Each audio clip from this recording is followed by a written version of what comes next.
So guys, जैसा कि हमने पिछले एपिसोड में देखा कि वैली लीडर की बेटी टेंग वॉन ने 9 ड्रैगन लाइटनिंग फ्लेम पर काबू करने की कोशिश की थी, पर उसके बैकलैश की वजह से उसकी जीवन शक्ति लगातार कम होती जा रही थी और उसके जिंदा रहने का अब सिर्फ 1 साल ही बचा था। जियो यान ने टेंग जेन से वादा किया था कि मैं उस पिल को रिफाइन करने की अपनी पूरी कोशिश करूंगा और वो फायर बुद्धा पिल को ग्रैंड मास्टर वान के साथ रिफाइन करने लग गया था, पर ग्रैंड मास्टर वान की पावर इतनी ज्यादा नहीं थी और उनकी सोल पावर कमजोर पड़ रही थी, जिससे वो एग्रीमेंट को मर्ज नहीं कर पाए और बेहोश हो गए थे। सभी से परेशान थे, पर जियोयान ने सभी को विश्वास दिलाया कि अभी भी इस फ्यूल को रिफाइन करने की उम्मीद है और उसने अकेले ही याओ लाओ की स्किल्स की मदद से उस फायर बुद्धा पिल को रिफाइन कर दिया था। पर इससे वहाँ लाइटनिंग स्ट्राइक होने लग गई थी, पर जियोयान ने अपनी हेवनली अर्थ पपेट को बाहर निकाल लिया था, जिससे उस लाइटनिंग को रोक लिया और इस तरह जियोयान ने पिल को रिफाइन कर लिया था। फिर अब हम देखते हैं कि सभी काफी हैरान होते हैं कि जियोयान ने अकेले ही टीआर 6 को रिफाइन कर लिया। टेंग वो और टेंग जेन काफी खुश थे, पर जियोयान की सोल पावर काफी कमजोर हो चुकी थी, लेकिन जियोयान की पावर ने सभी को चौंका कर रख दिया था। फिर अब हमें 3 दिन बाद का सीन दिखाया जाता है। टेंग जेन मीटिंग हॉल में होते हैं, जहाँ वो अपने 2 एल्डर से बातें कर रहे थे, क्योंकि वो जियोयान को sky fire 3 mysterious change technique सौंपना चाहते थे, जिसका उन्होंने जियोयान से वादा किया था। पर फर्स्ट और सेकंड एल्डर ऐसा नहीं चाहते थे, क्योंकि वो टेक्निक बर्निंग फ्लेम वैली के एंसेस्टर ने बनाई थी। सेकंड एल्डर वू चेन उन्हें कहते हैं कि स्काई फायर 3 मिस्टीरियस चेंज कोई साधारण सीक्रेट टेक्निक नहीं है और हमारे एंसेस्टर के रूल्स का उल्लंघन नहीं किया जा सकता, इसीलिए हम इस सीक्रेट टेक्निक को किसी बाहरी व्यक्ति को सौंप नहीं सकते।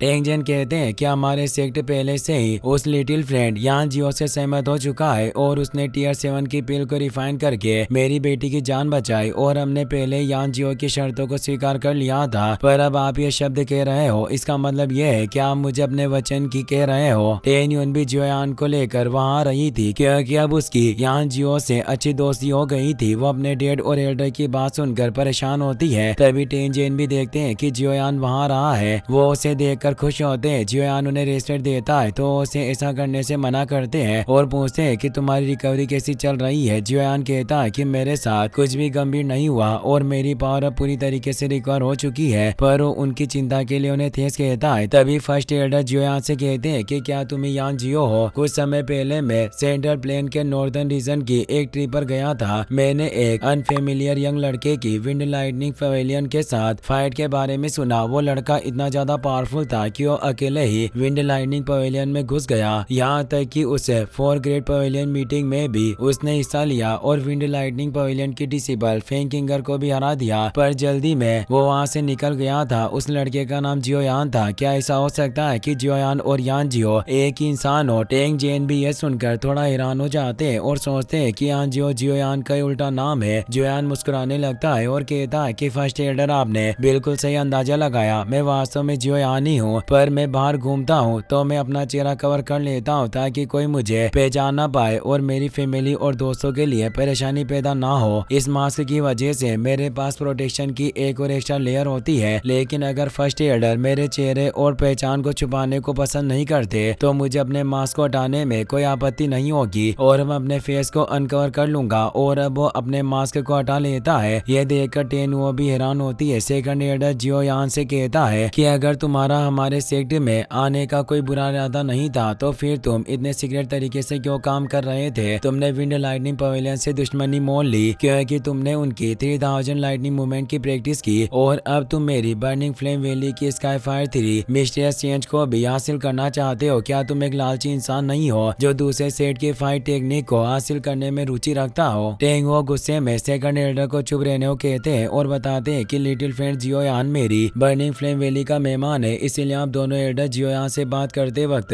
विनम्रता से बात करें। तो फर्स्ट एल्डर कहते हैं कि वैली लीडर, अगर आपने पहले से ही जियोयान को स्काई फायर 3 मिस्टीरियस चेंज को सौंपने का मन बना लिया तो हम आपके लिए चीजों को और ज्यादा मुश्किल नहीं बनाएंगे, पर हम अभी भी जियोयान का एक टेस्ट लेना चाहते हैं। अगर ये रूल्स के अकॉर्डिंग टेस्ट पास कर लेता है तो ये स्काई 3 मिस्टीरियस चेंज को हासिल कर सकता है, पर इसे हमारी वैली के को डिसिबल की तरह ही एग्जाम को पास करना होगा। इससे सभी को लगेगा कि हमारे रूल्स की आलोचना नहीं कर रहा है, वरना बाकी लोग भी रूल्स को तोड़ने की कोशिश करेंगे। लीडर टेंग जेन भी इससे परेशान होते हैं क्योंकि उन्होंने जियोयान को बिना किसी टेस्ट के ही स्काई फायर 3 मिस्टीरियस चेंज को सौंपने का वादा किया था। जियोयान उन्हें परेशान देखकर कहता है कि वैली लीडर, अगर दोनों एल्डर मेरा टेस्ट लेने पर इतना जोर दे रहे हैं तो हो सकता है कि उनके पास एक अच्छा तरीका हो सकता है जिससे ये मुझे स्काई फायर 3 मिस्टीरियस चेंज को हासिल करने में रोक पाए। पर अगर आज मैं इस टेस्ट को पास करने में सक्षम नहीं हुआ तो मैं खुद ही मान लूंगा कि मेरे पास स्काई फायर 3 मिस्टीरियस चेंज को प्राप्त करने की काबिलियत नहीं है। अब जियोयान बाहर टेस्ट के लिए ग्राउंड में आ गया था। बर्निंग फ्लेम वैली के सभी डिसेबल भी वहाँ मौजूद थे। वो बातें करते हैं कि यह लड़का इस बार वापस से ग्राउंड में क्या करने वाला है। वहाँ दोनों एल्डर भी टेंग जेन और टेंग हो के साथ बाहर आ गए थे। जियोयान कहता है कि मैं जानना चाहता हूँ कि दोनों एल्डर मेरा किस तरह से टेस्ट लेना चाहते हैं। फर्स्ट एल्डर कहते हैं कि मामला काफी ज्यादा इम्पोर्टेंट है, तभी हम दोनों एल्डर पर्सनली तुम्हारा टेस्ट लेंगे। अगर तुम सेकंड एल्डर के 10 अटैक को झेल पाए तो हम हार मान लेंगे कि तुम इस टेस्ट में पास हो गए हो। सेकंड एल्डर वू चेन अब ग्राउंड में आ जाते हैं। टेंग जेन इससे परेशान होते हैं। वो अपने डेट से कहती है कि हमारी वैली के कोड डिसेबल एग्जाम में कभी भी व्यक्तिगत रूप से किसी भी एल्डर ने कोई एक्शन नहीं लिया,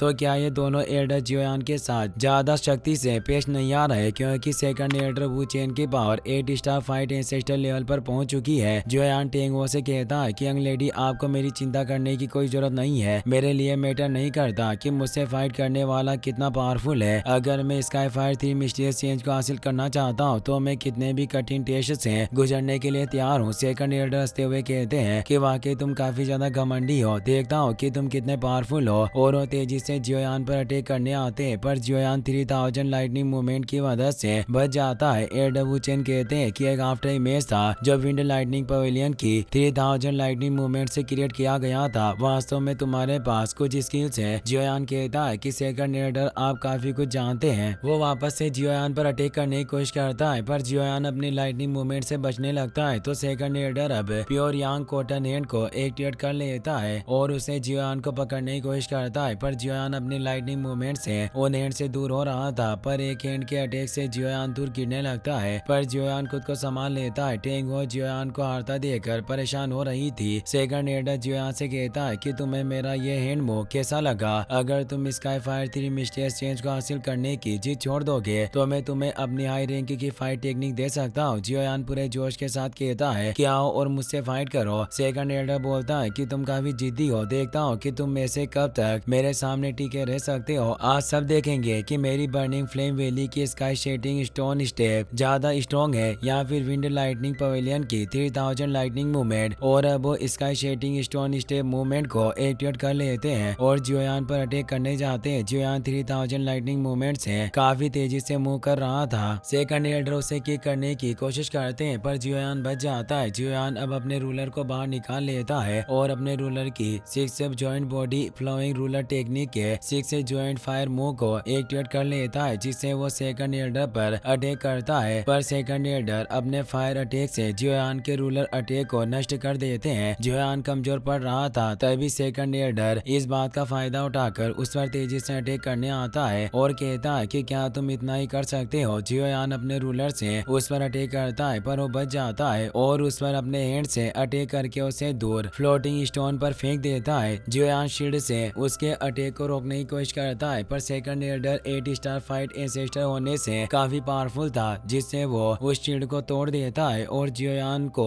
काफी तेजी से मारने लगता है, जिससे वो फ्लोटिंग स्टोन भी टूट जाता है। जियोयान नीचे गिरने लगता है। सेकंड एल्डर जियोयान को किक करता है और उसे ग्राउंड में फेंक देता है। वो अब जियोयान की गर्दन पकड़कर उसे उठा लेता है। यह देखकर टेंगो काफी डर गई थी। सेकंड एल्डर जियोयान से कहता है कि अपनी हार स्वीकार कर लो। अगर मैं तुम्हें मारना चाहता तो कब का मार चुका होता, इसीलिए तुम्हारी भलाई इसी में है कि तुम हमारी सीक्रेट टेक्निक को हासिल करने की जिद छोड़ दो। पर तभी जियोयान की वो बॉडी नष्ट हो जाती है, क्योंकि वो जियोयान की रियल बॉडी नहीं थी और वो पहले ही उस जगह से हटकर 3A1 फ्लेम से बने एंग्री बुद्धा फायर लोटस को रिफाइन करने लग गया था। वो जानता था कि वो सेकंड एल्डर को अपने दूसरी टेक्निक से नहीं हरा सकता। सेकंड एल्डर भी ये देखकर हैरान था। वो कहता है कि मैं इतनी देर से जिससे फाइट कर रहा था वो सिर्फ एक क्लोन था। जियोयान कहता है कि तुम्हारा 9 अटैक था और अभी भी एक अटैक बाकी है और अब अटैक करने की बारी मेरी है। टेंग जेन ये देखकर हैरान होते हैं कि जियोयान 3 हेवनली फ्लेम को मर्ज कर रहा है। सेकंड एल्डर जियोयान से कहता है कि मैंने वास्तव में तुम्हारी पावर को काफी कम आंका, पर तुम्हें इतनी जल्दी खुश नहीं होना चाहिए। अभी लास्ट अटैक बाकी है और अब मैं भी बिल्कुल पीछे नहीं हटूंगा। और वो भी ऊपर आकर अपने सीक्रेट मूव को एक्टिवेट करने लगते हैं। ये देखकर सभी स्टूडेंट्स हैरान थे। टेंग जेन भी कहते हैं कि एल्डर एक जूनियर के खिलाफ इतनी पावरफुल फाइट टेक्निक का इस्तेमाल करना चाहता है। ये ओल्ड एल्डर वास्तव में धीरे धीरे और ज्यादा बेशर्म हो रहा है। सेकंड एल्डर अपनी फायर गॉड पाम के सबसे स्ट्रॉन्गेस्ट फार्म को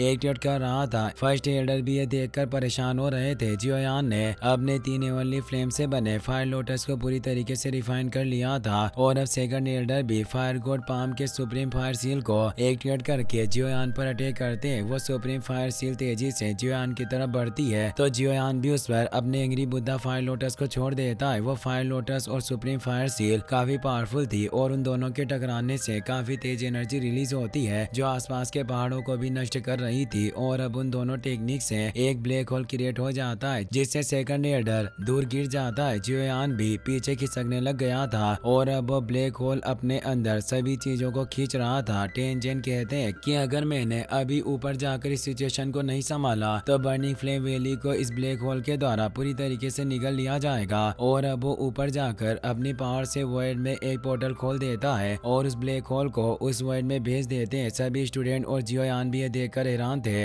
इसी के साथ ये एपिसोड यहीं पर खत्म हो जाता है। अगले एपिसोड में जियोयान स्काई फायर 3 मिस्टीरियस चेंज के फुल वर्जन को प्राप्त करेगा। गाइस, अगर आपको वीडियो पसंद आया हो तो इस वीडियो को लाइक करने के साथ साथ चैनल को सब्सक्राइब जरूर कर लेना। मिलते हैं नेक्स्ट वीडियो में।